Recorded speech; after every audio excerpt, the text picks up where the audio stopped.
ગુજરાતમાં મહાનગરપાલિકા, નગરપાલિકા, જિલ્લા પંચાયત, તાલુકા પંચાયત ની ચૂંટણીની અંદર જેવી જાહેરાત થઈ તે દિવસથી ભારતીય જનતા પાર્ટીના શાસકો દ્વારા ચૂંટણીના પરિણામો પહેલા જ બેઠકો હડપવા માટે, સત્તા આંચકી લેવા માટે ગુંડાગર્દી, ધાક ધમકી, ધનબલ બાહુબલનો સદંતર ગુજરાતની અસ્મિતાને કલંક લાગે તે પ્રકારના હથકંડા અપનાવ્યા.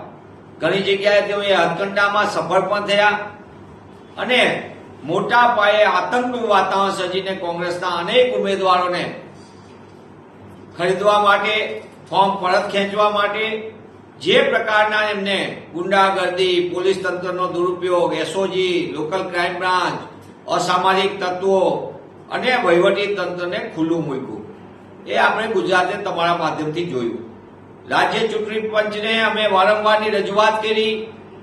એ કલોલની ઘટના હોય, સુરતની ઘટના હોય, સુરેન્દ્રનગરની ઘટના હોય, રાજકોટની હોય, ભાવનગરની હોય, રાજ્યના કોઈ પણ ખૂણે જે પ્રકારની તમામ વિગતો સાથે અમે રાજ્ય ચૂંટણી આયોગને રજૂઆત કરી, પણ આજ દિન સુધી રાજ્ય ચૂંટણી આયોગ દ્વારા એક પણ પ્રકારના નક્કર પગલા ભરવામાં ન આવ્યા, જે સૌથી લોકતંત્ર માટે ચિંતાનો વિષય છે.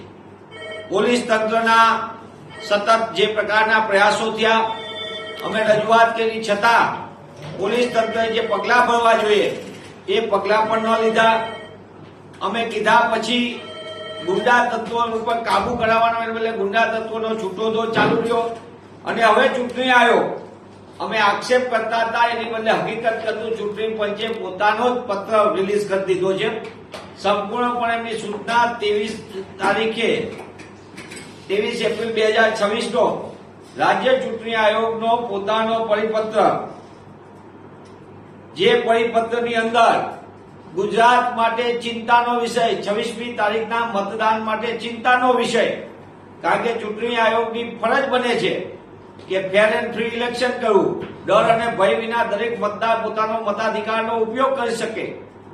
એનાથી ઉલટું રાજ્ય ચૂંટણી આયોગે પરિપત્રમાં સ્પષ્ટ લખ્યું છે કે નિયુક્ત કરવામાં આવનાર ચૂંટણી એજન્ટ ઓબ્લિક મતદાન એજન્ટ ઓબ્લિક મતગણી એજન્ટ પર કોઈ પણ જાતનો ગુનો નોંધાયેલો ન હોવો જોઈએ કે ગુનાહિત ઇતિહાસ ધરાવતા ન હોવા જોઈએ.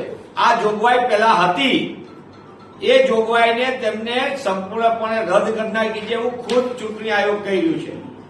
આ એમનો જ પરિપત્ર દેખાય કે રાજ્યમાં ભારતીય જનતા પાર્ટીના ઇશારે ગુંડા તત્વો બૂથની અંદર અને બૂથની બહાર મન ફાવે તે રીતે વર્તી શકે. મતદાન દરમિયાન અને મતદાન પછી મતગણતરીમાં પણ ગુંડા તત્વોને કોઈ પણ હિસાબે બે રોકટોક જે મનમાની કરવી હોય તે કરી શકે. આ દેખાડે છે કે અમે અત્યાર સુધી કહેતા હતા કે રાજ્યનું પોલીસ તંત્ર, વહીવટી તંત્ર ભાજપાના ખેસ પેડા વિનાના એજન્ટ તરીકે કામ કરે છે. હવે તો રાજ્ય ચૂંટણી આયોગે પોતાના જ નિયમોનું સંપૂર્ણપણે આ પરિપત્રથી અમારી વાતને સંપૂર્ણ સમર્થન કરીને તેઓ પણ સરકારના ઇશારે ભાજપ સરકારને સત્તા હડપવા માટે જે રીતની મનમાની કરવા દેવાના પરિપત્રથી આદેશ આપી શકે, મદદ કરતા બની શકે એવો આ પરિપત્ર છે.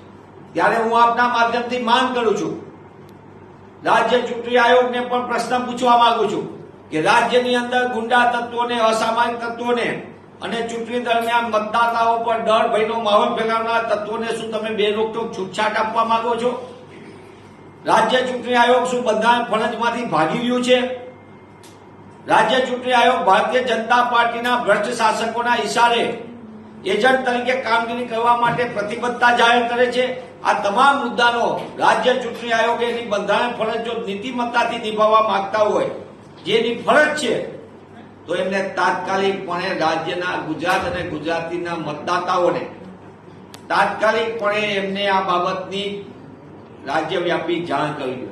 હું પુનઃ એ વાતને દોહરાવું છું કે રાજ્ય ચૂંટણી આયોગ જે પરિપત્રમાં જે જોગવાઈ હતી, ભય ડરનો માહોલ વાળો, જે રીતના ગુંડા તત્વો, અસામાજિક તત્વોને, એમાંથી પણ તે લોકો જે રીતે સંપૂર્ણ છૂટછાટ આપે છે એ દર્શાવે જ છે કે રાજ્યની અંદર મતદાતાઓને ડર અને ભયના માહોલ વચ્ચે મતાધિકારનો ઉપયોગ કરવા મળશે. રાજ્ય ચૂંટણી આયોગ પોતે ભાજપા સરકારને મદદ કરતા હોય તેવું મશીનરી બનવા જઈ રહ્યું છે. પણ મને ગુજરાત અને ગુજરાતીઓના અડીખમ યોદ્ધાઓની જેમ કોંગ્રેસના કાર્યકર્તાઓ અને મતદાતાઓ એમને ગાંધી સરદારના ગુજરાતમાં પરિવર્તન માટે મતદાન કરવા જ્યારે મન મક્કમ બનાવ્યું ત્યારે ભારતીય જનતા પાર્ટીના ઇશારે ધનબળ, બાહુબળ, પોલીસ તંત્ર, વહીવટી તંત્ર અને છેવટે રાજ્ય ચૂંટણી આયોગ પણ ગમે તેવા હટકંડા અપનાવે પણ ગુજરાતમાં પરિવર્તન નિશ્ચિત છે.